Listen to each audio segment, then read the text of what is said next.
Hey yo, what it do, what it do, what it do? It's your boy Vance Michelle, aka Vito Plays, aka V Love, man. I got so much names, man, but yo, y'all gotta stick to this one name, Vance Michelle, and stick to the one name that's running the podcast game. That's Rapid Flames. Yeah, it's your boy Vance Michelle, and I'm here to let you know what I've been hearing in the streets and what's like icking me off. So I just got to tell you what's really good. Like, you probably heard like Jamie Foxx has been sick and nobody hasn't heard from him, and he's been hospitalized since. And you probably been seeing some things on your feed telling you that Jamie Foxx is still in the hospital. I'm here to tell you, man, I'm one of the tell you, fortunate people to tell you Jamie Foxx is okay. It's been reported by her daughter that Jamie Foxx has been healthy, and he's actually been playing pickleball with her, with herself. No, he's been actually been playing pickleball. I guess that's a new thing. This looks like paddleball. It looks like racquetball, but with a bigger racket. Wouldn't, I don't know. It's pickleball. Pickleball looks like tennis. I have no idea what it is. It's the new rich shit right now that's going on. Everybody playing pickleball. Speaking about pickleball, man, Rick Ross had the nerve to say that DJ Envy Wank should come and be his pickleball paddle polisher. Say that shit 5 times fast. Now, he's saying that because they having a lot of, they got DJ Envy, who's the DJ of the co-hosts of Breakfast Club with Charlamagne the God on Power 105. No, I think on BET right now. BET. It's on BET right now, alright? But yo, check it though. Rick Ross and DJ Envy has been going back and forth because Rick Ross is doing a car show, DJ Envy's doing a car show. And, they just going at each other, saying that, it's not one saying that, oh, they're not doing the car for charity. Then it got crazy. Rick Ross started bringing his son, talking about DJ Envy's sons, because DJ Envy got a pool cleaning business that he does with his sons. So Rick Ross was saying, yo, y'all gotta come and clean my pools. I think this beef is getting a little bit out of hand. This is a radio host and a guy that has songs that get played on the radio. Over some cars. Like, and they all got a whole bunch of cars, man. Matter of fact, like, they should just do, if they really about the people, they should just squash the beat. Like, this shit right here is really entertaining. And at the end of the day, I wouldn't be surprised in 2-3 months we see the Rick Ross DJ Envy car show, because this is DJ Envy. If y'all don't know DJ's Envy history, I remember when DJ Envy first started out. Okay, DJ Envy, he came out, he had mixtapes, and he sounded just kind of like DJ Clue, and they were both from Queens. So we was thinking DJ Envy and DJ Clue had beef. Like major beef. But then at the end of the day, DJ Envy and DJ Clue, matter of fact, came together and they brought each other up. And till this day, DJ Envy and DJ Clue are boys to this day, because they DJ from Queens, and they both helped the New York mixtape scene by not going at each other, because they went at each other. But when the people was like, yo, DJ Envy and DJ Clue, are they going at each other? They was like, nah, we actually cool, we brothers. When they met each other, they got similar thoughts. And that's what Charlamagne brought up too. He was like, yo, if you and Rick Ross really link up, you know what I mean? Y'all really boys. And that's what I see between a lot of people too. Because you see that shit in the streets a lot, right? You probably see your homie not cool with your other homie, and you like, damn, them motherfuckers are alike. I wonder what's the beef. It's just that one little beef. If they just sat down and talk it out, you see that they end up more best friends than you was with them. See how that shit rhymes? So you know some motherfucking truth. I just be spitting truths and all types of shit on this motherfucking podcast. I should just be calling this shit the Next Testament. It said, yeah, that's right. The Next Testament podcast. That's what I'm calling it. I'm dubbing this shit You know what I'm saying? Because I got the news and the future views. I'm gonna chill. Yo, speaking of some heroes I seen out in the street, I seen some ladies out in Atlanta. Shout out to these Atlanta boot ladies, okay? They don't get enough. Yo, first off, you don't know what a boot is when somebody, like when the government actually puts like, you know, instead of like them towing your car, it's like them putting the shit on your clamp. They put a clamp on your wheel so you don't move your car. And the government, because the government is not going to like tow your car, they'll just be like, yo, fuck it. Your shit, you can't move your car. They put a clamp on it. Well, these ladies out there that know how to take the clamp off. Because the clamp, the boot, aka the boot, they putting it on, and then they want a like crazy amounts in Atlanta. And right now, the people in Atlanta can't afford that shit. So right now, there's these ladies right now that's going against like, yo, all the peoples that putting, because it's not even the government that's putting the boots out. It's like private companies, and they charging too much.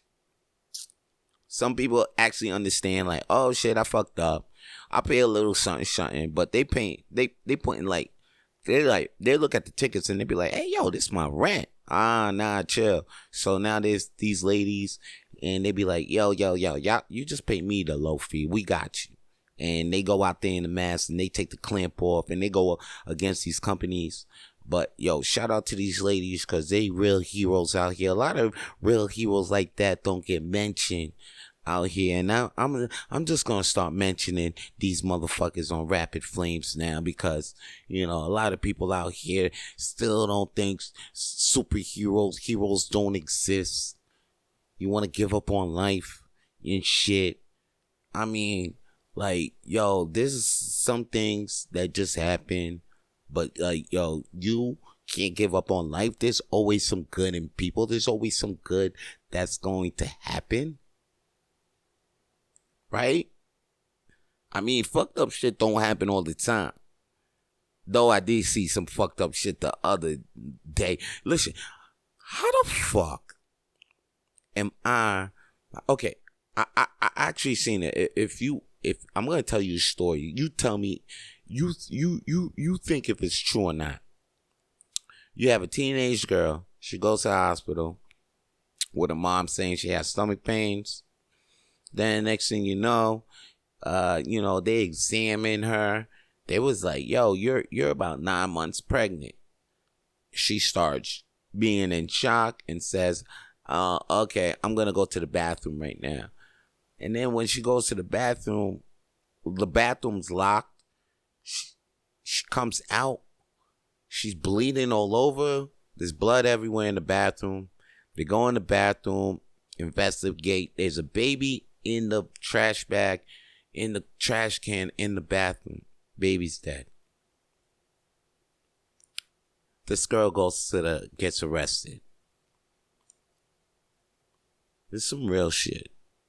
If you're in your head like, yo, Vance is wilding, he just told me some bullshit. No, this is some real shit. I seen this shit last week. I had to share this shit right now because I'm like, that shit really fucked me up. I was like, this shit really could exist in this world. I'm thinking like, and what point did that girl really thought that she couldn't be honest with her mom? Because she shouldn't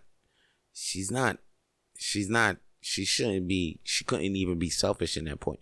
She was thinking about her and a life. She was carrying a life. So it's like, how did we get to that? You know? And it's like, man, when I see that, maybe you may want to lose hope for this world. Like I said, you may want to not believe in heroes when you see shit like that. But it's like, when I see shit like that, it makes me want to be a hero. It makes me want to be like, damn, all right, man, these kids ain't getting it. And if you out there, you got some knowledge in your head, don't be scared to share what you know.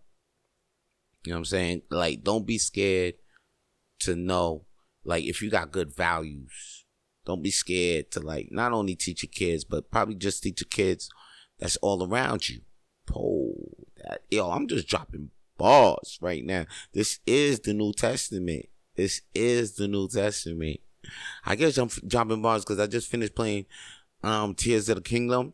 Shit fire. I think I talked about it last podcast. Crazy. I know. I think I was supposed to talk more about it, but like, man, it was, I don't know. Like, I'm so into the game, I didn't even notice. I'm thinking like, yo, LeBron,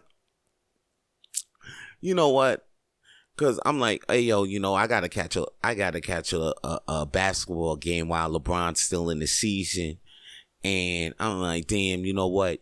He's in the Denver playoffs. I think, you might make it to the finals. Let me still play this game. I'll skip the conference finals. I think LeBron got this. Man, I turn my head around. LeBron gets swept out the finals by the Denver Nuggets. Yo, shout out to the Denver Nuggets because this is the first time the franchise actually goes to the finals for the NBA, the National Basketball Association. So shout out to the Denver Nuggets for doing that. But damn, it's because I like LeBron. I like watching him play. But like, I guess this is the end of an era, and shout out for LeBron for trying his best. Well, it looked like the team you was with, the team. I always say it's all about the team. That's why I feel like LeBron is the best player in the NBA ever seen. But like, look, Jordan will always be the GOAT to me because he knew how to lead the team. That's what made him have the rings. That's why even Kobe had more rings than LeBron, because he was a better team leader. He knew how to bring the best out of the teammates around you. Like even Tom Brady. It's not like it's a skill that is like transcends all the sports. It's like if you got it in all sports, you're gonna transcend, because it's like even Brady had that team leadership. Yeah, people will be like, "Yo, team. Oh, he was at a lucky. Brady was in just lucky because what do you mean he was lucky? That motherfucker knew. Okay, his offense wasn't on point that day, but like he gonna talk shit to the defense and make them motherfuckers on point." Make them know what time it is. Like, you might say, oh, the defense, but who do you think? There's a defense captain, but the overall captain had to set the mood for the defense captain and the coordination captain and the coach. Why you think he's the captain? Some quarterbacks you see out there, they might, but they don't got that C.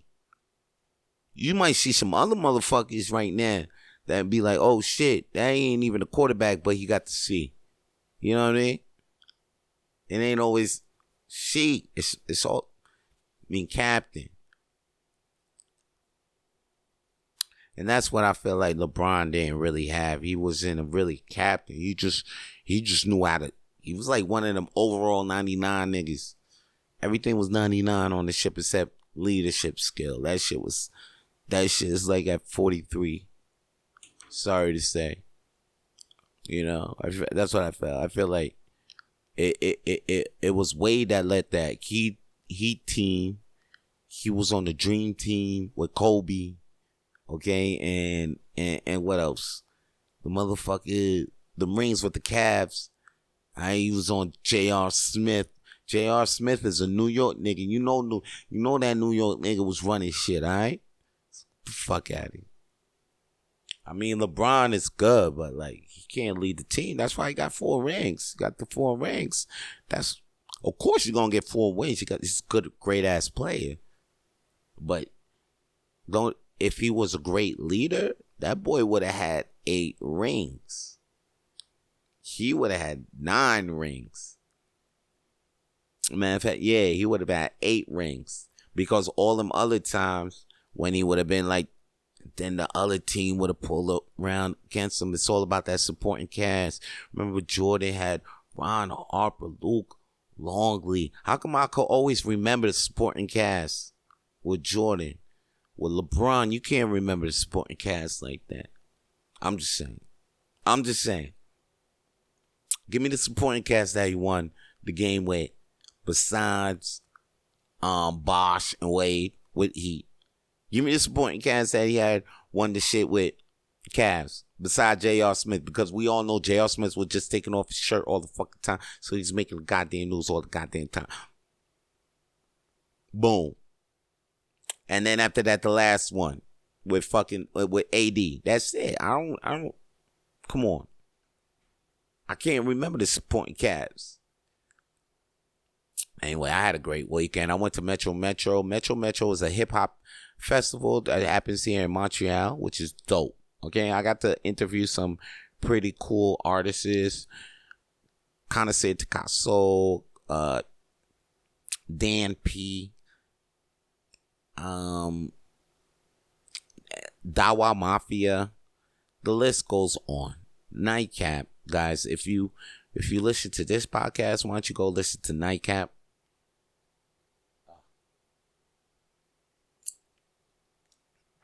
Brother getting real thirsty up in this bitch. But yeah, listen to Nightcap.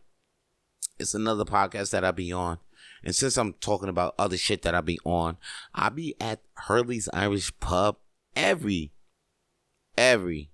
Monday nights, 8 p.m. and 10:30 p.m. I'll also be there Wednesday night for trivia nights, and I'll also be there Fridays, 8 p.m.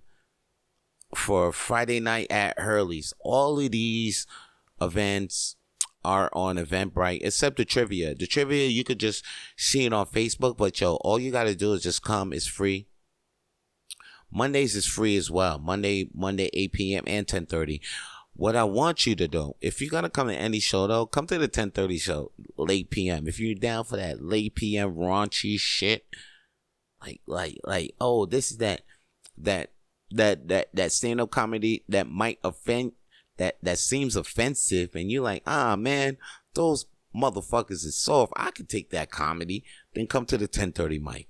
All right, that's where we at. That's the type of shit that we want. It's that low road comedy.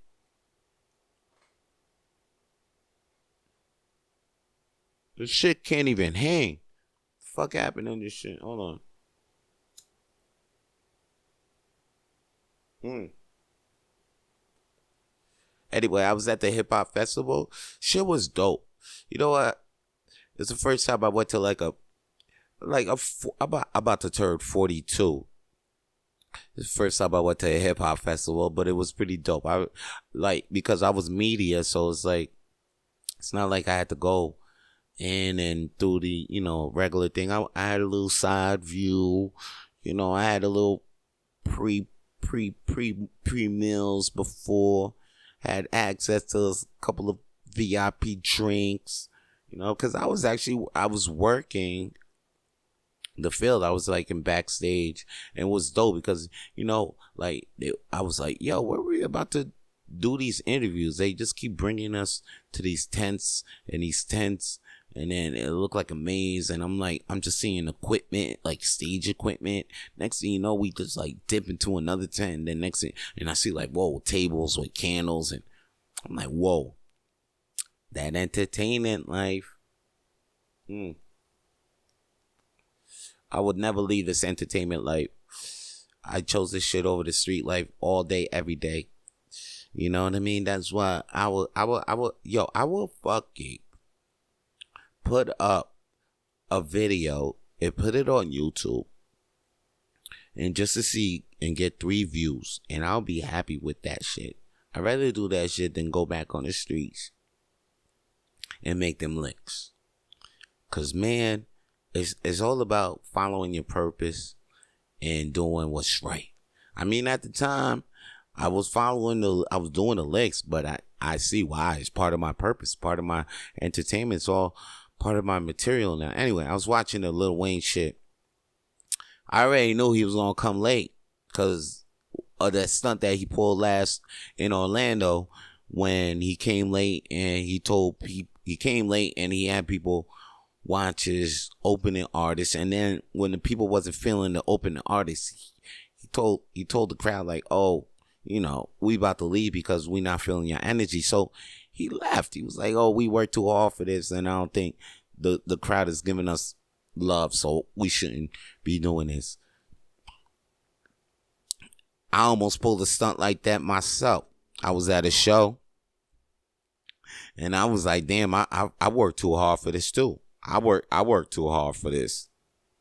I almost pulled a stunt like that too. Like, hey, yo, man, I worked too hard on these jokes. No, I worked too hard on these trivia questions. I worked too hard on these trivia questions. How come anybody ain't here? Or y'all don't want to listen to my trivia questions? Y'all want some, but it ain't about, it's not like, you did prepare that, but at the end of the day, you came to entertain. So it's like, yo, just try to entertain and make the crowd do the show. We professionals. That's what professionals is. We are artists, but like, when we come on that professional tip, at the end of the day, we got to remain professional. I know. We got to remain, because we're like, that's the job that we chose to do. We chose our artistry. At that time, like, we could be artists, but that wasn't the time, because you had like a commitment, people waiting for you, responsibility. That's not the time to do some artist shit. That was the time to be professional. That's my take on it. I still think Lil Wayne was great though. Like, for the 15 minutes he was on, I fucking digged it. And you know what I realized too? He ain't one of those artists that need a backup vocal. I noticed there was some artists with the backup vocals. And me being old school, I was like, couldn't feel it. Like, no, I was like, okay, that's what they do. But like, when the real ones came on it, they ain't need no vocals. And I felt that shit way more. I felt like Jack Harlow, when he came on with no backup vocals. He did all his tracks. And you could tell. And when Lil Wayne came on, no backup vocals. He did all his motherfucking tracks. That was what I'm saying. Like, yo, like, it's like motherfuckers come out and they don't even got to say they shit. I'll be like, damn, what? You just got out. You already out of breath. I'll be like, man, I remember when I was grinding to be a rapper. And I was like, damn, like, you got to have this breath control done. But now I see, like, oh, shit, I don't even got to have breath control.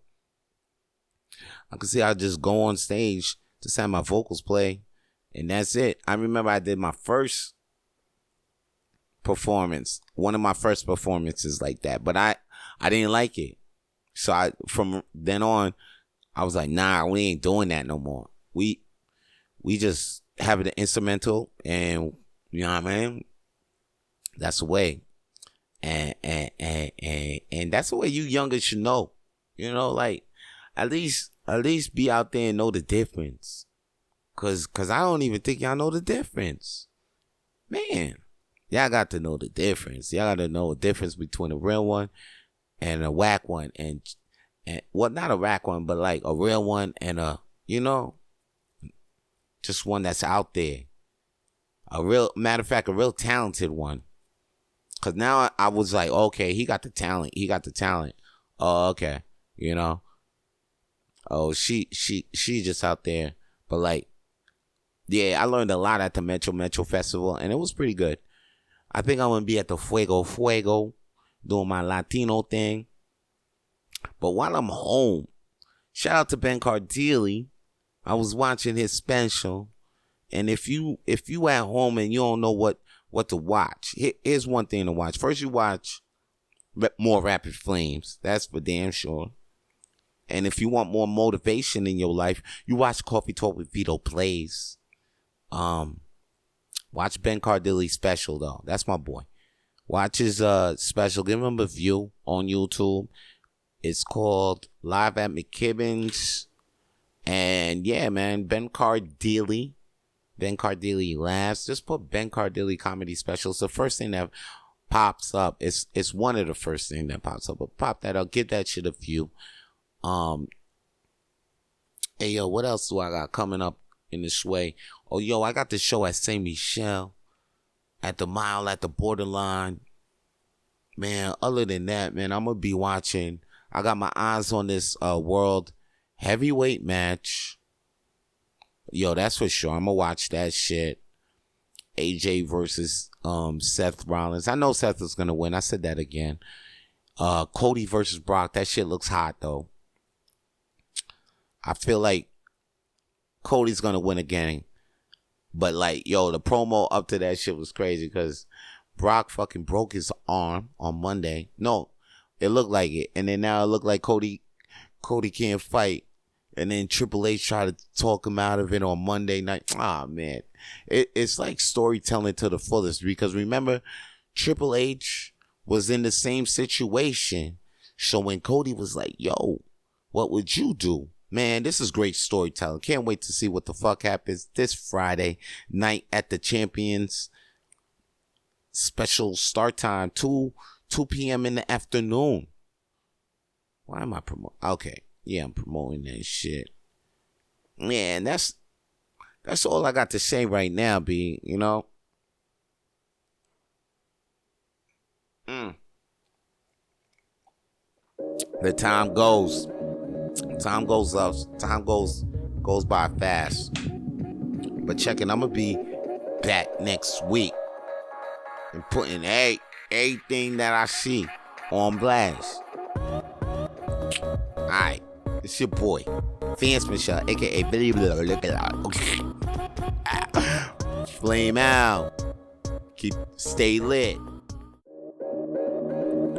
For more episodes of the Rapid Flames podcast, please subscribe to the Rapid Flames podcast on iTunes, Google, Spotify, and wherever podcasts are available now.